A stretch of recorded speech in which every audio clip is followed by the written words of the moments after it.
Machine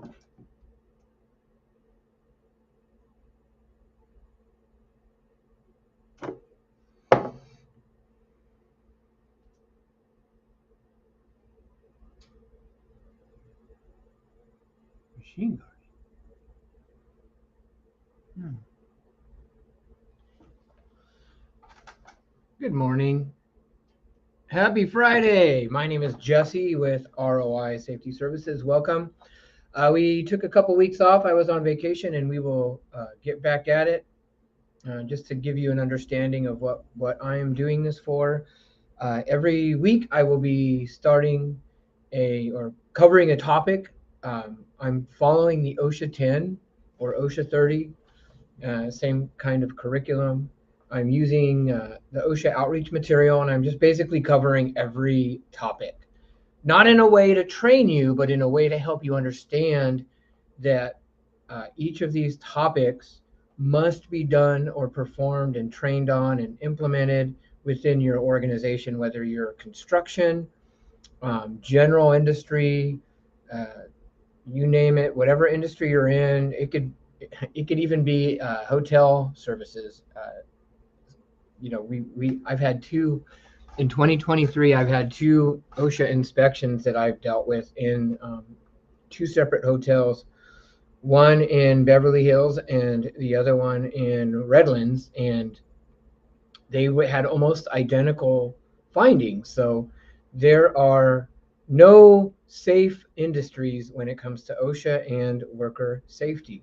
So whether you're working in an administrative environment where you absolutely can get hurt, you can slip, trip, and fall, you can have ergonomic issues on your keyboard, you can have back strains picking up boxes. So there really is nothing in industry that you can be safe from unless you're in a bubble. And some people actually are still living in bubbles, right? Working from home. Are your homes free from injury? I think in many ways homes are more dangerous, and that is an issue that I'm a little surprised. Maybe I missed it, but I don't see a lot of OSHA activity there.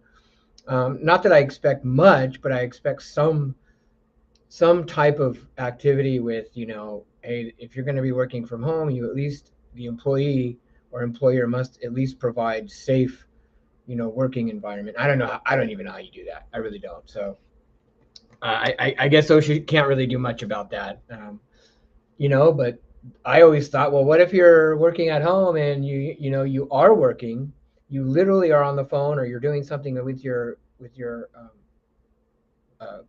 maybe a sales call, and you slip and fall and break your leg. Is that an employee or is that a work-related injury? I'm not even sure. I don't know.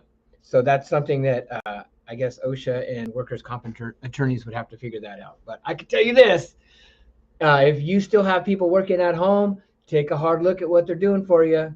Take a hard look at where they're working. Make sure they're doing things safe. You got to make sure, because you never know when someone can open up a workers' comp claim, and you have to be liable for it. So anyways, I got a little bit off track there, but that's okay. It's Friday, and we will be jumping into personal protection equipment. The PowerPoint I'm going to use today is geared towards construction safety, but it doesn't matter.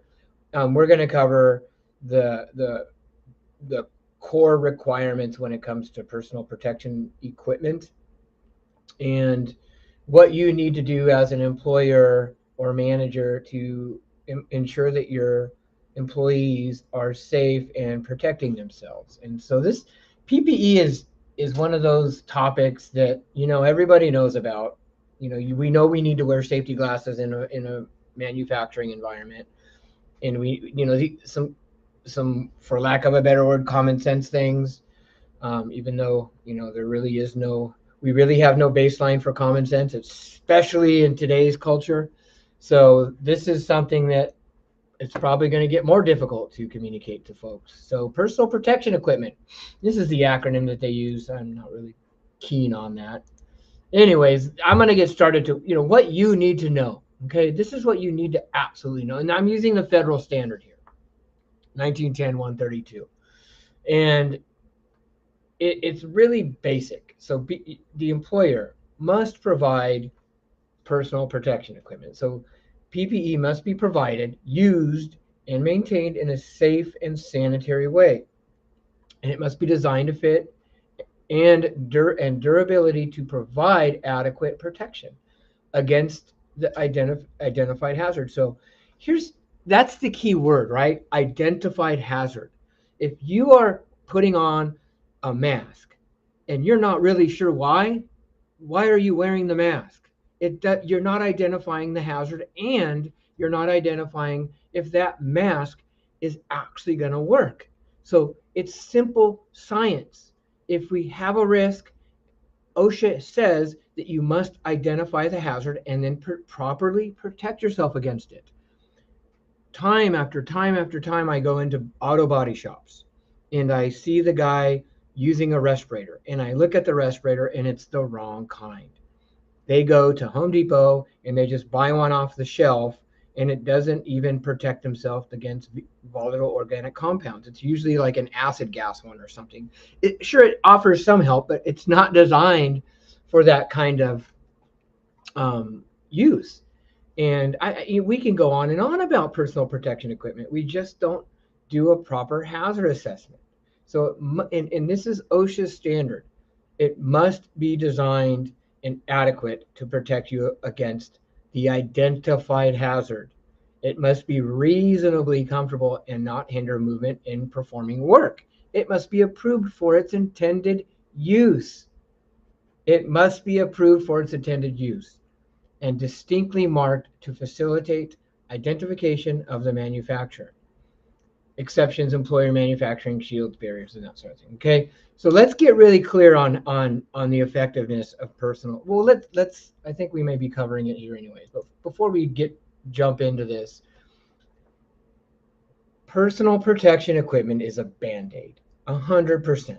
It is the last line of defense. Oftentimes it's used inappropriately. I would say more often than not, it's used inappropriately. But we have it. We need to use it at times, and we're going to get into reasons when to use it and making sure that it's effective to the risk you're being exposed to and to the employee. Putting a mask on somebody isn't going to just all of a sudden make them safe. It doesn't work that way.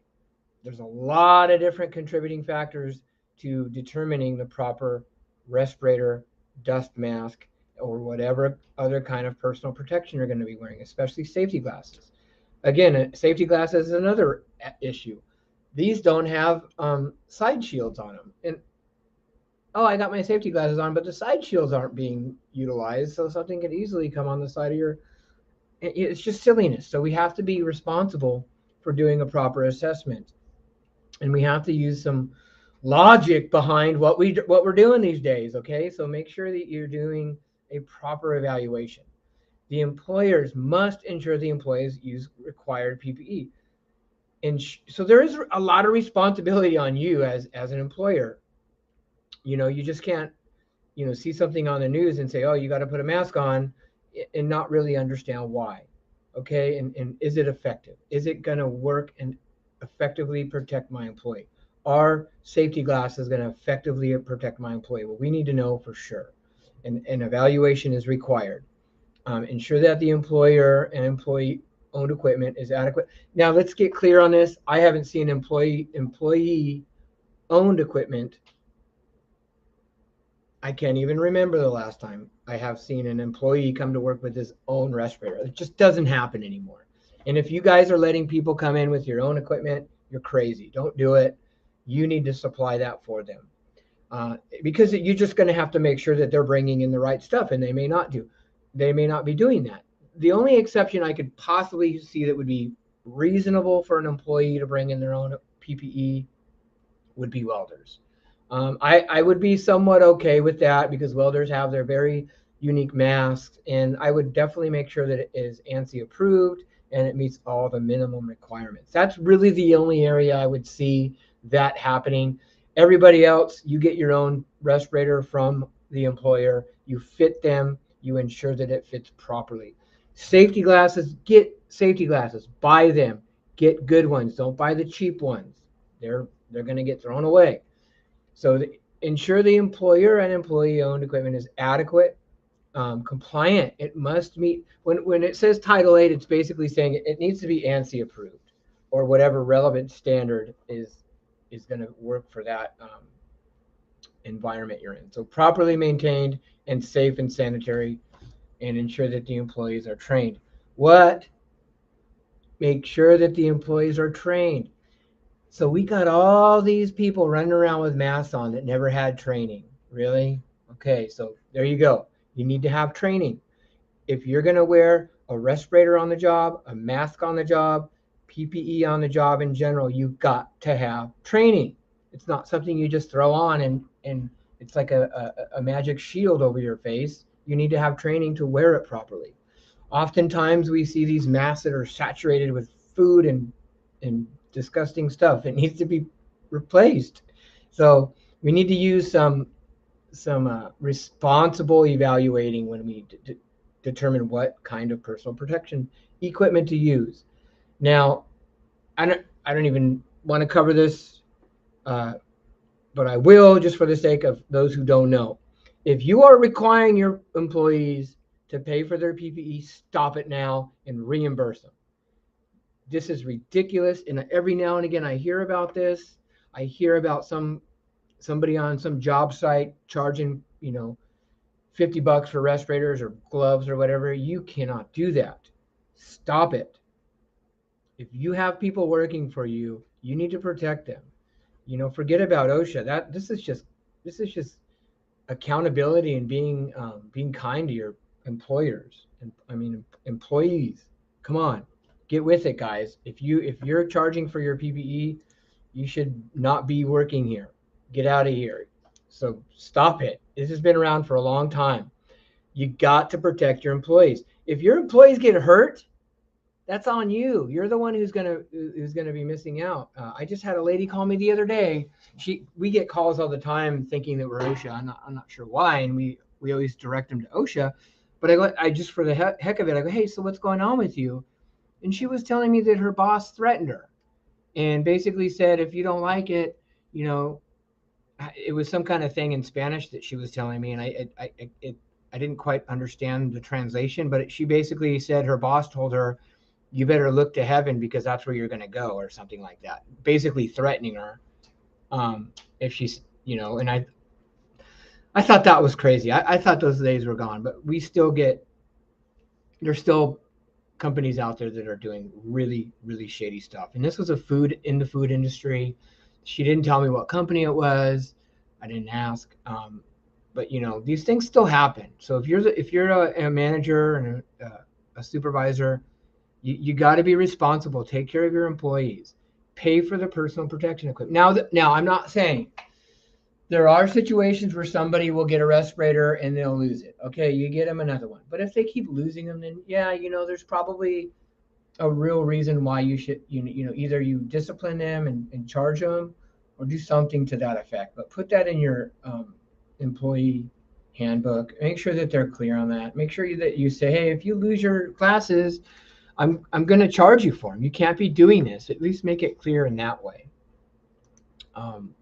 Again, that's kind of a shady area too. I don't even know if I would want to go that far, but call me if you have any questions about that. I'd be curious to see what others are doing. I know I had a company that I was working with in the high desert. They had about 200 people, and I tell you what, their personal protection equipment at the end of the month was in probably $20,000-$30,000 a month. A lot of money. But they had, everybody had respirators. Everyone had Tyvek suits, and they wore them every day.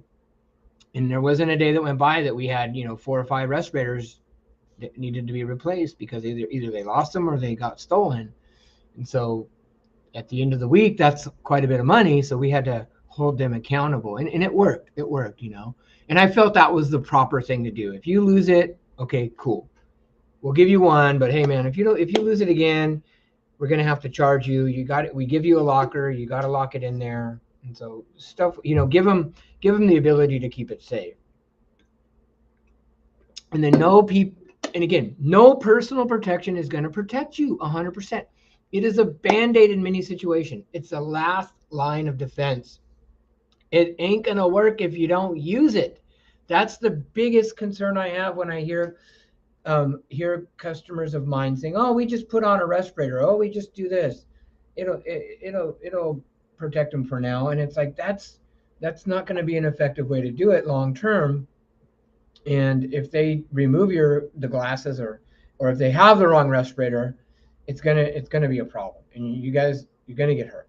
So make sure that you have, not only the short term protection in mind, but long term. Is it going to be comfortable? Am I going to be wearing it every day? If it, like right now, it's 97 degrees here where I live in Southern California. Wearing personal protection equipment outside is going to be miserable. But if all of a sudden we start putting on PPE in November, when it's cooler, it's not so bad. But when the summer months come around, it becomes a problem, and then people take them off, or they sweat and they slip off, or whatever you're wearing. So it becomes a problem, and it's tough to enforce. Hazard assessments are absolutely mandatory. Assessing the hazard in your working environment is key. If you don't know what you're protecting yourself against, how are you going to know what kind of personal protection equipment to wear? Again, I'm going to use that same example of wearing these masks.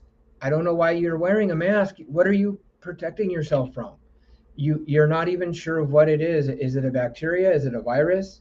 We're not clear on that. So what are we doing here? So we need to make sure we're using the proper PPE for the proper exposure. So a hazard assessment needs to be done, and it needs to be done by a competent and qualified individual.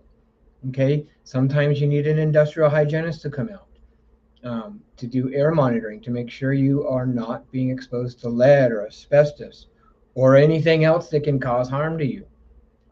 So you need to put some effort into this and ensure that you're compliant. The hazard assessment must be done by, again, a competent, qualified person. It must be done periodically, especially on a job site. Like this individual right there you see in the picture, wearing a dust mask is absolutely appropriate. He is using the right kind of dust mask. He has, I think it looks like some solvent. That mask will not protect one against solvent, but it will protect him against dust. That is a dust mask designed to protect against dust. Excellent example of using the proper PPE. Now, if he was using large amounts of that solvent, that dust mask would offer minimal, if any, protection. So we would need to make sure that that's being assessed as well. Keep records. Records prove that you did something. If you get rid of records, you have no evidence of something being done. So selecting appropriate PPE, documenting what kind of PPE per process, and again, training. If you're doing training, you got to document it. You got to cover how PPE is necessary. Why am I putting this dust mask on? What am I protecting myself or whatever my employees against? So you put in the risk. What is the risk? Dust. Silica dust. Okay, how are you going to protect yourself? We're going to use an N95 dust mask rated for silica dust. Okay, so we're going to cover the training on the dust mask, the risk, the limitations of the PPE. What are some limitations of a dust mask? They can tear, they can not be worn properly, they can get wet. They do need to be replaced frequently. How often is that? I don't know. As often as it needs to be replaced to be effective. What does that mean? I don't know. If it gets wet, replace it. If you tear it, replace it. And so these are all kind of gray areas. We need to, it's very, very much going to be an anecdotal situation per person. So if you have a mask, you need to be trained on how to identify when it's not working effectively. Oh, I got some water on the inside of it, throw it away. I got some food on the inside of it, throw it away. So these are the kinds of things that we need to do training on. I have facial hair. Go shave or go trim it. You can't have any facial hair when you're going to wear a mask.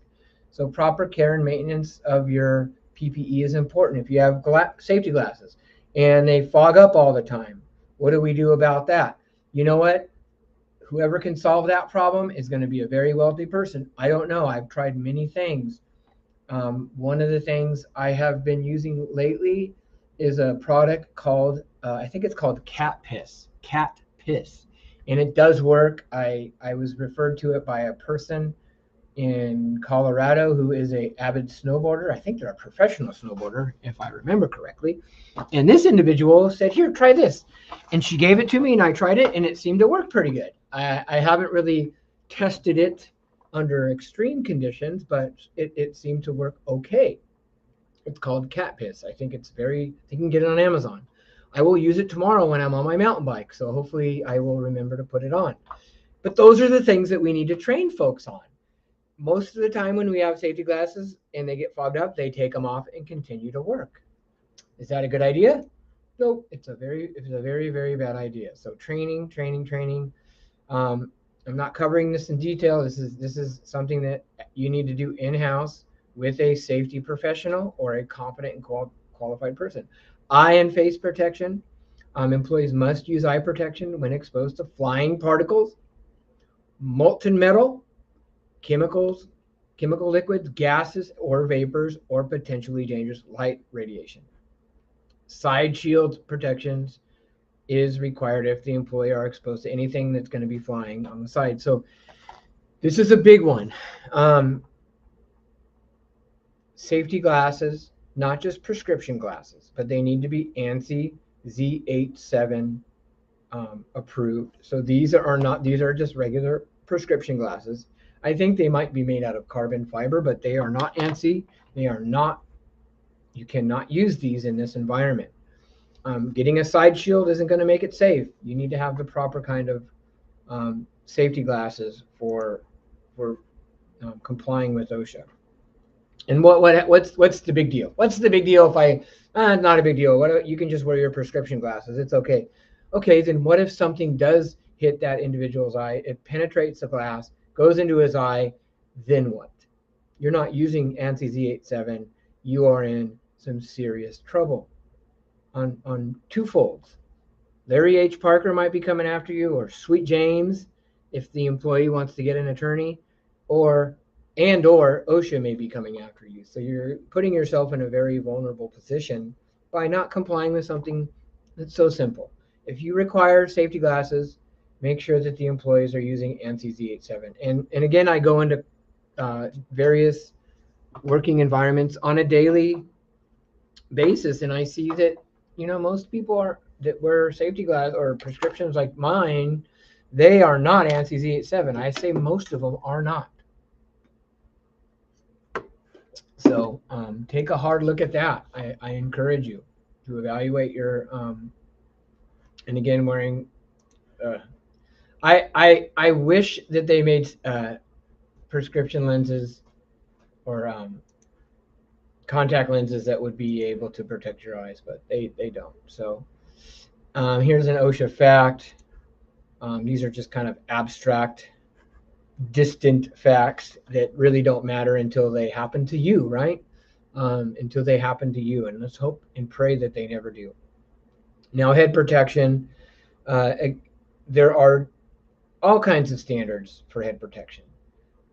There is electrical, there is various ratings of hard hats. So you got to make sure you have the right hard hat. It's not a one size fits all. It's, I've had people complain about wearing different types of hard hats, wearing them backwards, wearing team hats that they're not ANSI. They are. You just got to look. They're rated appropriately. They're the type of hard hat that is appropriate. So you just make sure that you have one of these classes for the appropriate job. And they actually do expire. They do expire.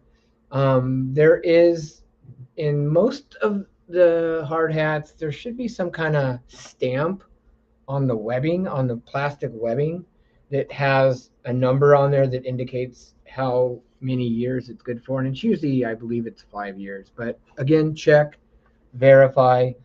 And I guarantee I can go to any job site in any direction around here where I live in Yorba Linda, and there's a lot of them. And I guarantee I'm going to find at every job site an expired hard hat. It is because some of these are very expensive hard hats, especially those team ones that have, you know, Dallas Cowboys or whatever on it. You know, those are probably 50, $60, and you know they don't want to throw them away once they expire. So, and I think in fact just the webbing might expire. It's been a while since I've looked at these hard hats, but I believe no, I think both expire. And if you drop it or you get a crack or any kind of something like that, that is a problem as well. And if you have it coated with stickers, there is um, some manufacturers, I believe, that say that they can only have so many stickers for how many square inches it is. I don't know. I remember doing some research on that years ago, but make sure that you're compliant with whatever the manufacturer is requiring. Respirators, I think I did spend a lot of time on respirators, maybe a little bit too much time in the beginning, but we need to do an evaluation of your respirators. Why are you wearing them? What is the purpose of your wearing a respirator? Is it effective? Is it appropriate to what you're using it for? Does it fit properly? Have you gone and got a pulmonary function test? Are you clean shaven? Does it fit appropriately? Have you had a pulmonary function test and a fit test? These are all requirements. A respirator program is probably one of the most difficult programs out of all the OSHA programs to manage. So it does take work. You cannot just let this program sit on the shelf and look at it every few years. It needs to be looked at every time you have a new employee, you have a new process, and at least annually to make sure you're following all of these requirements. And it's super, super crucial that you don't let any of these fall by the wayside, especially the fit testing. That's the one that I see. Very rarely does it ever get done. In most industries, it very rarely gets done. And the pulmonary function test, that is an area that, again, that's another one that I don't, that's spotty. So the PFTs are where you send your employee to the clinic and then they breathe in that tube to check their lung capacity. And then they usually have a physician's assistant or an MD, whoever they have available, evaluate your physical fitness to wear a respirator. Every now and again, we get someone that has a problem. And when they do have a problem and the occupational doctor says, no, you can't wear a respirator on my watch, you go to your primary care. And then, of course, their primary care approves them and then they come back to work. That's a little sketchy, but it is pretty common. And again, it's a medical thing. So there's some HIPAA requirements there that you need to be cautious of. So just be careful of that. But that is a requirement. There is some exemptions for voluntary use. That is another area that is a little gray in some industries, in most industries, where if an employee goes, oh, I know I don't need to wear a respirator, but I want to. That's fine. Here you go. I suggest that you still, do some training on them, but there's a form that they need to fill out. There's some more hoops to jump through. And that's probably where a lot of your folks that want to wear a dust mask during the day while they're at work in a cubicle, let them, you want to wear a mask, go ahead. But have them fill out that form, get with HR, get with your safety people, find out if it's appropriate to do it that way. Give me a call. I'd be happy to walk you through that. I haven't had this issue with anybody since this COVID chaos started happening. So just be cautious of that. Selecting the respirator again, you got to know the hazard. You just can't slap on a respirator and, hey, good luck, buddy. It doesn't work that way. And to this day, I still get employees that, and it's funny because I'll do training and I have to make sure that I say this every time I do training on respirators, is this particular half mask does not supply air. It's an air purifying filter. And it's pretty scary that some people think that these respirators actually supply air. They're not. A half mask, full face, these are going to be these are not supplied air. If there's no tank attached to it or airline attached to it, it doesn't supply air. And so we got to remind our folks that.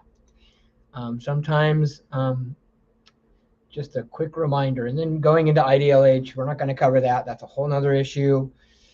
Going into confined space is another issue. And then I covered the medical requirements. Again, I covered them briefly. We are not going to go into detail. If you guys want more information on this, give me a call. There is a lot of work on this respirator program. And it's not something you could just, slap on a person and get to work.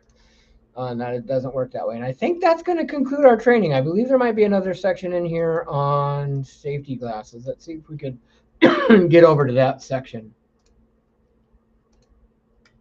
Foot protection is a good one. If you're going to require footwear, let's make sure you understand why you're requiring footwear. If there is a risk of a foot injury or having an object hit your foot, then you have to have work boots, and they must meet ANSI standards. Same with hand protection. If you have a risk of hand injury, you need to use the proper hand protection, and they must meet standards. You must have an evaluation done. Hearing protection, I'm going to close with this one. Hearing protection is an absolute risk. If you have an aging workforce and you have lung breath in your air, then this applies to you. And the reason I say it that way is because everybody has an aging workforce, right? And noise is a risk. As we get older, our hearing diminishes through age and through the environment around us. So environmental noise and exposure to noise. If you're in a manufacturing facility and your decibel levels get above 70 to 80, I would definitely do a very, very thorough evaluation, please. Because this is one of those chronic exposures that it won't impact you until years later. So evaluating your workplace for sound and documenting that, and if you are above the 85 decibels, train your people, send them to the clinic and get a baseline test and provide hearing protection. Please, I encourage you to do that as a business owner. Protect your people from hearing damage. This is a chronic long-term exposure. Oftentimes, it's in our late 60s that we have problems, and then they can come after you. As an employer, they can come after you and absolutely require some compensation. So I'm going to end with that. We covered a lot. Personal protection equipment is a big program overall. It does protect your folks. I probably went on a little too long on this, especially about wearing the dust mask. But that's just, that's my take on that. I've been doing this for 30 years. This is an anomaly in our industry. It's very strange to do something to protect ourselves against something that doesn't work. It doesn't make sense to me. So give me a call, give me some feedback. Follow me on YouTube. If you need any information, give me a call. My name is Jesse. I am the owner of ROI Safety Services. We are in Southern California. We service the whole U.S. We go everywhere. We are everywhere. So give me a call, 714. This is my cell number, 714-520-1608. Thank you. Have a wonderful weekend. God bless you all.